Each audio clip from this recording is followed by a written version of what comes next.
Hey guys, it's your boy Geno here, back with another Venge video. Today we're going to be doing Venge Pro tips from yours truly, a continuation off of my top 5 tips to get better at Venge series. They are different tips, formulated a bit differently than the first video, so I think you guys will truly be able to grasp them the way that I've laid them out, as well as get some new points and tips for me that you did not have in the past. And I think if you use all of these and perfect them, I think it will truly make you a better Venge player in how you formulate and how you go into games. So make sure to stick around. I'll throw you guys into the video now. If you do enjoy it, please do not forget to drop a like as well as subscribe. And without further ado, here's the video.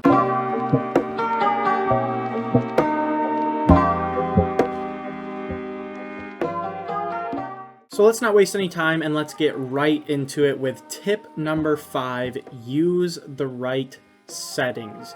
I touched on this briefly in the first Venge tips video that I did. This will probably be the only thing that comes up slightly twice, but it is just that important.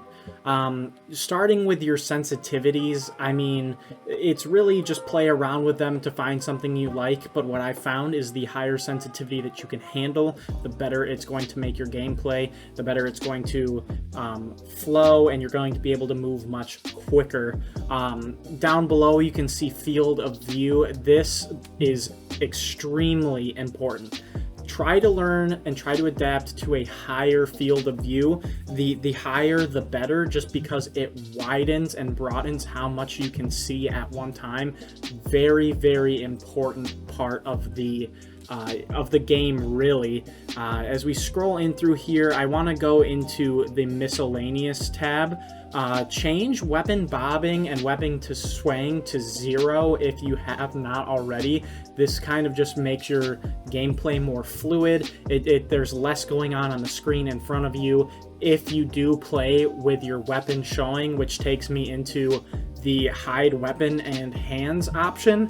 I highly suggest you adapt this. I said this in the other video.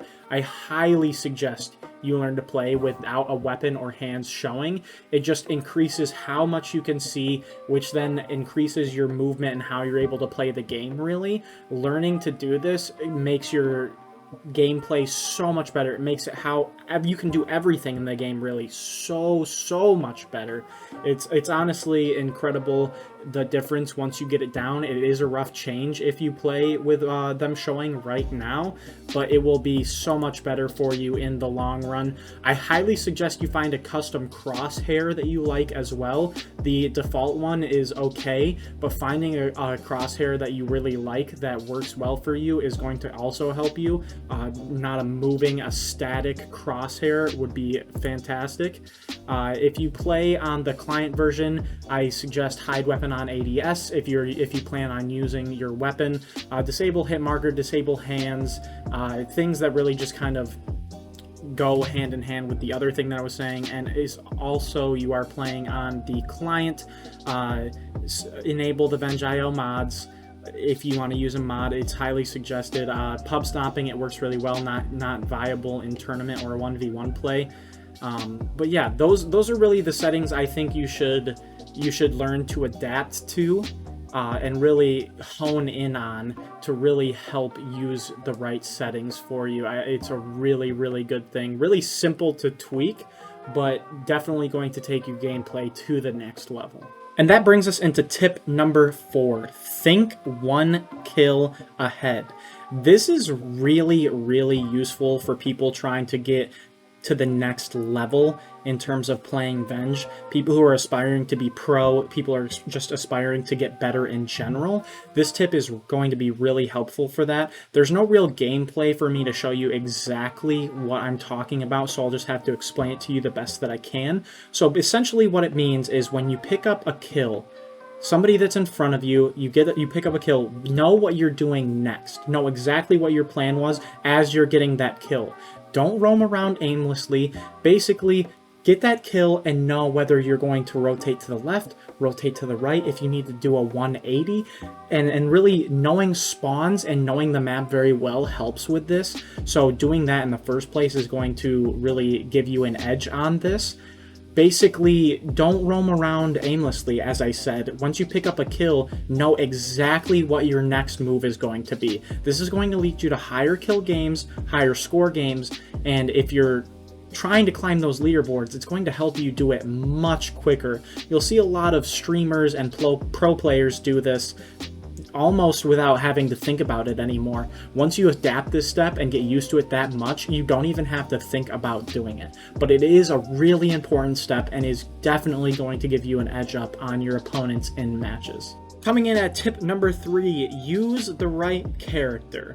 So what this essentially means is that each character has their own unique abilities and unique style of play. So using them should really go towards what style of the game you're going to be playing. So if you're going to be using Shin, for example, Shin is the perfect pub stomping machine, playing public matches and absolutely owning the matches. He's quick, his shuriken are perfect for getting in there very, very fast and doing those types of games, even customs.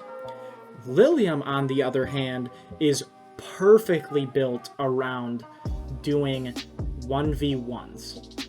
So what this means is you really have to perfect Lilium for this to take effect. We do see a lot of players in 1v1s take Shin, but Lilium is perfect for 1v1s. You only have to focus on one target, and with the radius of her grenade, it makes her almost unstoppable to anyone who knows how to use Lilium, even just somewhat decently.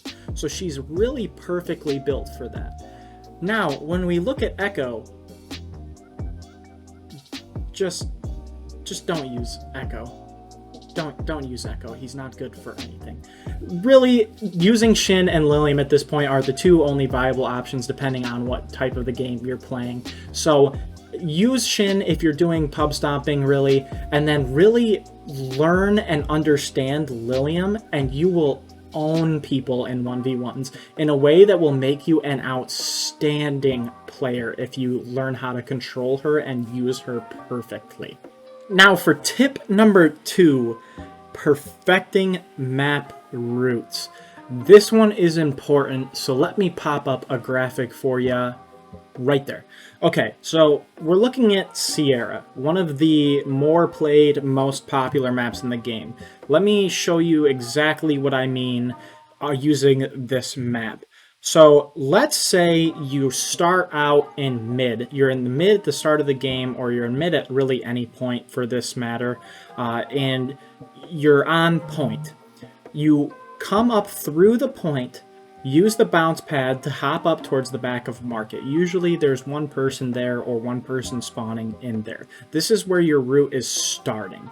You come up that bounce pad, you pick up a kill. Where do you go from there? You're rotating to the right side, or to the left side of market, and then you go down into long. You can look up in the top of long all the way across to the spawn point in the heaven area on that side. If you see someone, take the shots, pick up a kill, continue your route, and then you can use that bounce pad to get up into that top area. Once you're up there, you can look across the whole mid spot into the heaven above mid. You can see if there are any players up there, and then jump across onto the little ledge separating the two, and then hop across into mid, and you're right back where you started. And this is a perfect loop of the map.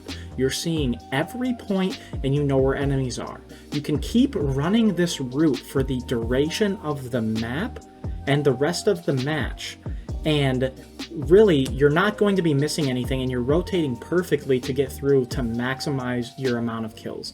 This is what I mean when I say perfecting map routes.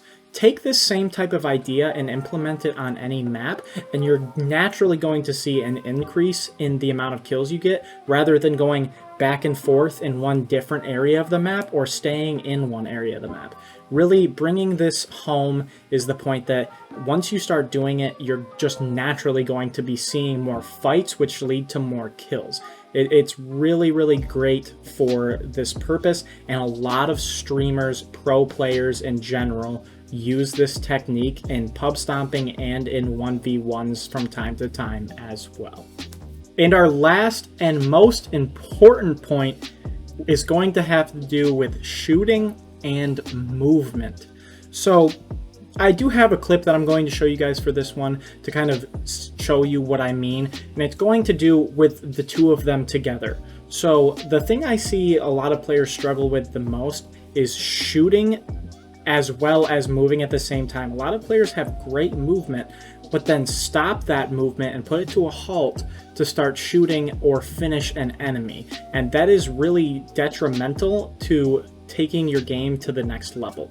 So here's the clip. So basically what you're going to see me doing in this clip is continuously moving as I'm shooting. So essentially I'm taking down all of these players. My movement isn't hindered, my movement isn't stopping, and I'm still able to take down all of these players.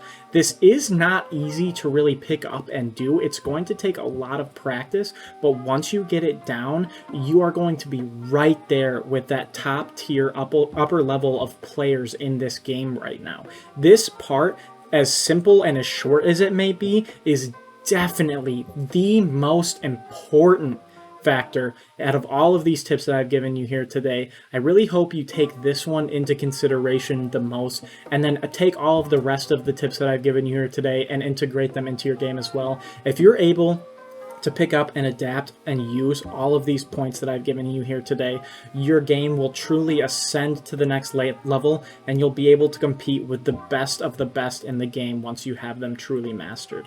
Thank you guys so much for watching the video today. I hope you truly learned something, and I will see you guys in the next video.